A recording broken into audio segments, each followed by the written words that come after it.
Hi guys, welcome to the channel. So today I just wanted to show you all the replay I played at my Hindenburg. So the key thing to take away from this video is not my Hindenburg, my Hipper, tier 8 German cruiser, not the tier 10. So the key thing to take away from this video is I'm going to be in a tier 10 game where almost everybody on both teams is tier 10, but I'm in a tier 8 cruiser. And so the way I'm going to play this is kind of indicative of how I feel like you should play when you're super bottom tier in a matchup where most of the enemy team is like just way better than you in terms of the power of their ships. So in this situation, like, I'm in kind of a semi-aggressive position, but I'm going to fall back as soon as I realize that they have a lot of ships here. So if I'm looking at the team that I have with me, right?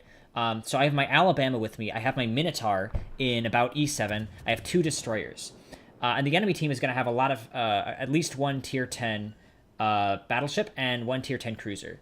So we have a tier 8 battleship, a tier 8 cruiser, and a tier 10 cruiser against two of their tier 10 battleships and one of their tier 10 cruisers. So I'm going to look at the situation and I'm going to think, okay, chances are if this comes to a straight up fight, we are not going to win this, especially since one of our destroyers in B gets killed. And so I'm thinking, all right, I need to disengage from this situation. So I notice, all right, I'm unspotted. I'm going to take this opportunity and I think I'm going to turn around about here.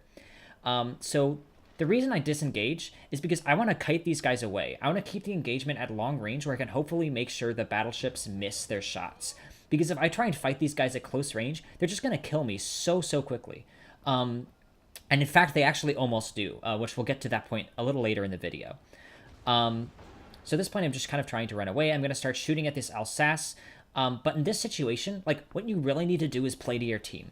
And this is something that a lot of players really don't understand, is they don't understand that, like, even if what your team is doing is completely stupid, you have to play to that, right? You have to take into account what your team is doing and not, like, for example, charge into C and kill yourself. So this Alabama on our team is actually going to charge into C, and he's going to die. He's going to draw a lot of fire, which I guess is going to be kind of useful. But it would have been better if he was falling back with me, because he might still have been drawing fire, but he would have been more likely to not die, and so we both would have survived for longer and with more hit points than we end up doing.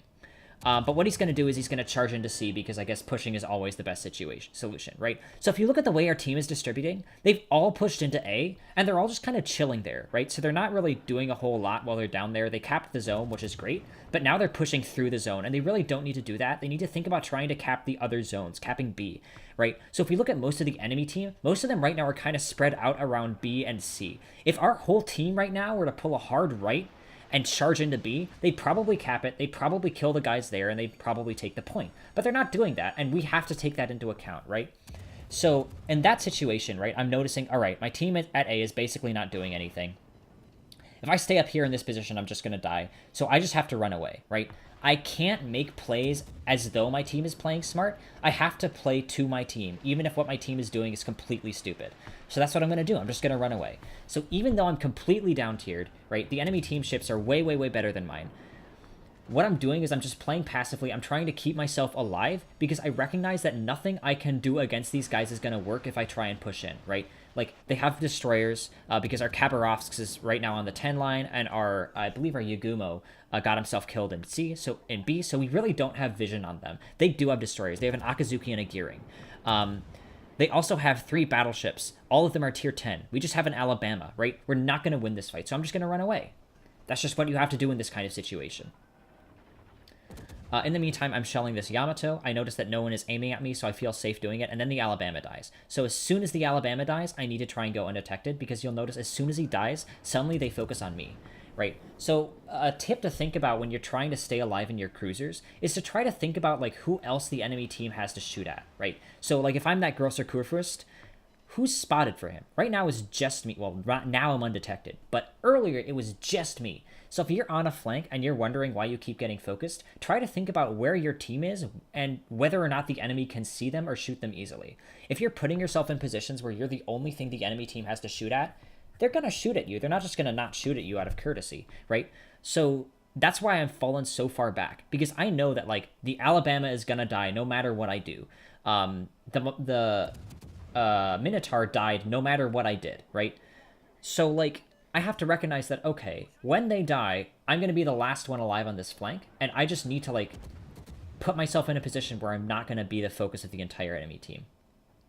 So anyway, I'm just shelling this Yamato over the side of this cliff, and what's going to happen is I'm going to get shot at. I'm going to take a lot of damage at some point here. But right now I'm just kiting these guys away. I'm kiting them away and I'm shooting at them while I'm doing that. Now, on the one hand, I could just go undetected and run away. But the reason I still want to shoot is because I want to try and set fires. I want to try and, do as much damage to these guys as I can, because right now the team scores are equal. And I just want to sort of start to try and tip the favors, and I'm hoping that, by staying at long range and maneuvering a little bit, I'll be able to mostly avoid the shots, right? So, like, for example, that Grosser Kurfürst, he missed all his shots on me, and I'm still able to shell these guys, and right now I have, like, 55,000 damage to these guys. I have a fire going on the Yamato, I think. Although I think he might have just died. I wasn't really paying attention, but it looks like he's dead.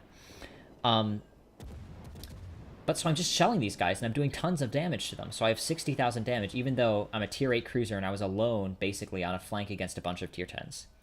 And there I take a giant hit, right? And, like, that shit right there is why I didn't push up. If I had pushed up earlier, then what would have happened is I would have just gotten shot and killed, just like that, right? Because those guys can basically kill me from any angle, right? Especially the Yamato. So that's why I had to run away so hard. Okay, so in this next bit, I'm going to show you guys a trick you can do with the aiming reticle when a cyclone hits to still do a little damage. So I'm going to try and get some shots, I think, at this Conqueror. Do I fire? I don't think I do. I get spotted anyway, and I notice it's the gearing, so I'm going to try and shoot the gearing. He goes undetected. And notice the cyclone is starting to take effect, right? So my vision is starting to be reduced. There's the gearing. My shots missed. Feels bad. So I'm going to just take more shots here. I'm just trying to either scare this guy away or hopefully kill him. Or maybe set some fires. These shots do hit. I do some damage, but now he's unspotted. Now, the problem is I can't just charge in and fight him because I have, like, no hit points. And so now I'm doing that, right? So I just want to show you the trick that I'm using here.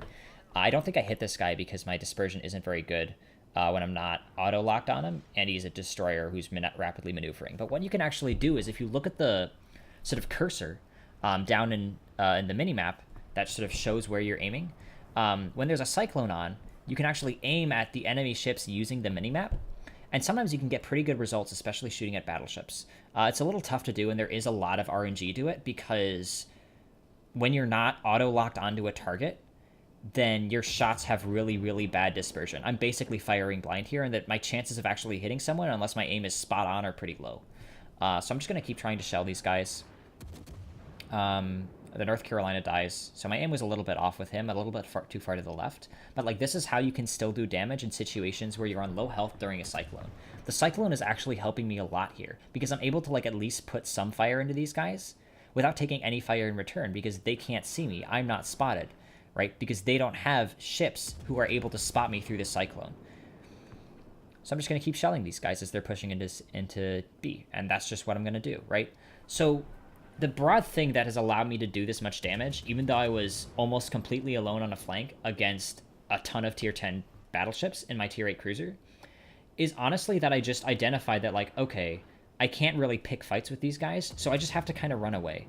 And I think a lot of players don't really realize that, and the reason I say that is because I see a lot of players who just don't do that, right? Like players like the Alabama, who just charged into sea and died for basically no reason, right? An argument you could make is that, well, him charging in and dying distracted the enemy team long enough for me to get away.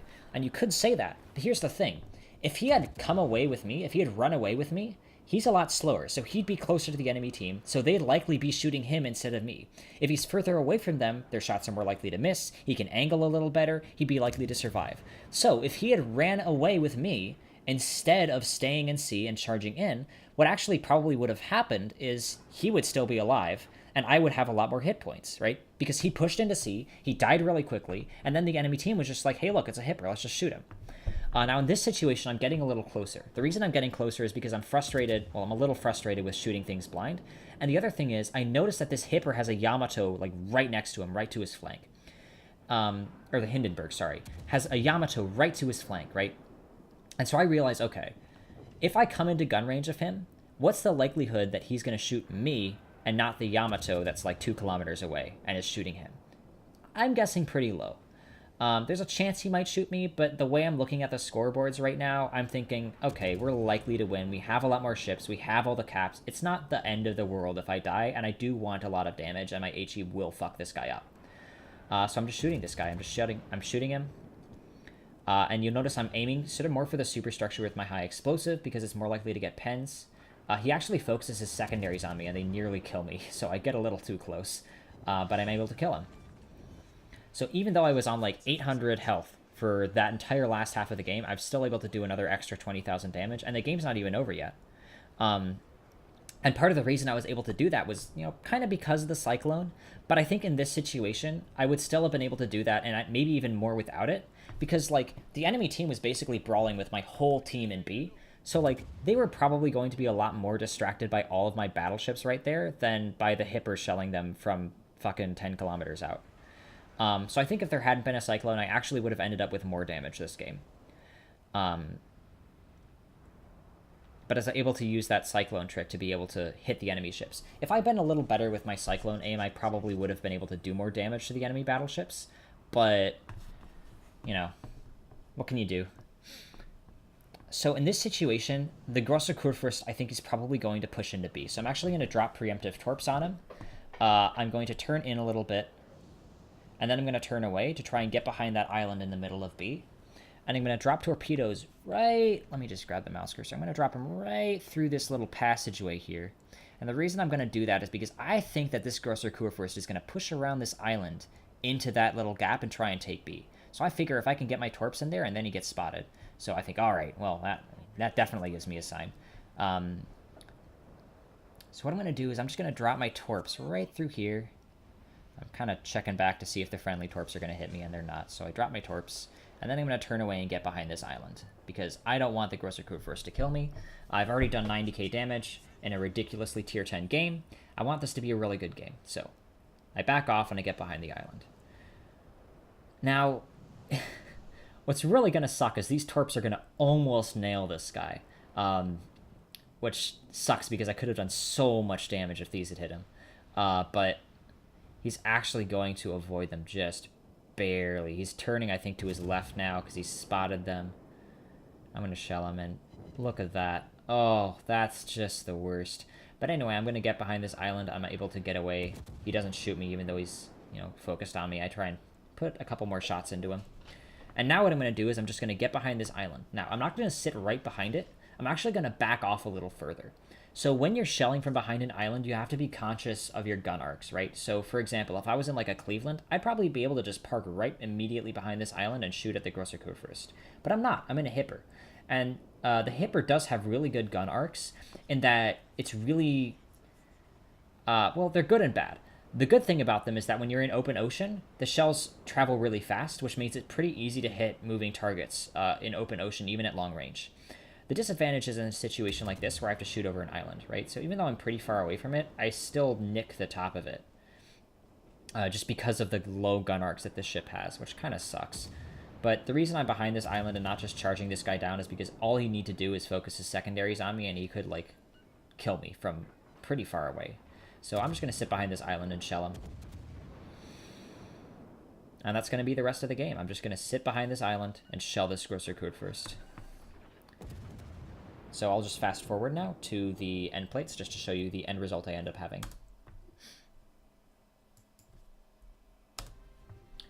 Okay, so here's the team score. So you'll notice I just want to show you the team lineup here so you get some idea of what I was up against. So most of the ships on either team are actually tier 10. So I think it's let's see, it's 12v12, 1, 2, 3, 4, 5, 6, 7. So 7 of the ships on either team, over half of the ships were tier 10, and then even more were tier 9.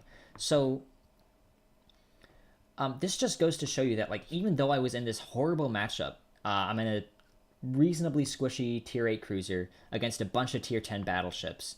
I was by myself on one flank against most of their tier 10 battleships. I mean, their Yamato was there, the Conqueror was there, the Grosser Kurfürst was there. I think that was all their tier 10 battleships. And even though I was in that situation, I was able to survive by running away and recognizing that in this situation, I am not going to win a fight, and looking at the team that I have with me and recognizing, okay, we are not going to win this fight against these guys, right? We have an Alabama and we have a Minotaur and a Hipper against a Conqueror, Aggressor Kurfürst, a Des Moines, and 2 Destroyers. That is not going to end well for us, right? So in that situation, I just recognized, all right, I just have to get out of here. And so I did. I just kited the enemy team away. And because I was able to do that, I ended up with this huge damage game. We ended up pulling off the win. I'm not going to say that my contribution was essential to winning the game, but I was able to pull a good game out of a situation where a lot of people would have charged in and died and done like 30,000 damage in that game.